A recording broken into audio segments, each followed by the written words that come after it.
अजित पवार यांनी लवकर narco taste करावी असं अंजली दमानिया यांनी म्हटलंय। दोषी निघाल्यावर अजित पवार काय करणार हे सांगावं असं आव्हानच अंजली दमानिया यांनी दिलंय। अजितदादांना दोषी न निघाल्यास मी कुठेही बोलणार नाही असं दमानिया यांनी म्हटलं आहे। नार्को टेस्टची प्रश्नावली मी पोलिसांना देणार असं त्यांनी म्हटलं। तर सूरज चव्हाण यांच्यावर कायदेशीर ऍक्शन घेण्यासाठी प्रयत्न करणार असं दमानिया यांनी म्हटलं आहे। ॲब्सोल्युटली एक्सेप्टेड आहे। तुम्ही प्लीज तुमची नार्को टेस्ट तात्काळ करा, अगदी ताबडतोब करा। आणि जर तुम्ही दोषी निघालात तर काय करणार हे पण सांगा। आणि नाही निघालात तर मी संन्यास घेईन। मी याच्या पुढे कुठल्याही सोशल ॲक्टिव्हिटीवर पण बोलणार नाही, कुठल्याच याच्यात मी बोलणार नाही, एवढी मला गॅरंटी आहे।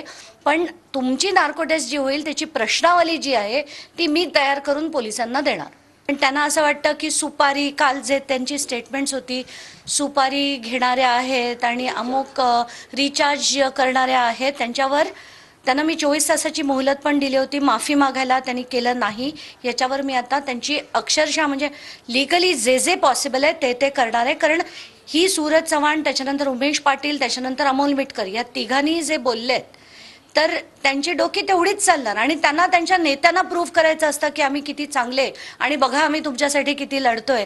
तर ते कामं आणि त्यांची डोकी ती तेवढीच राहणार।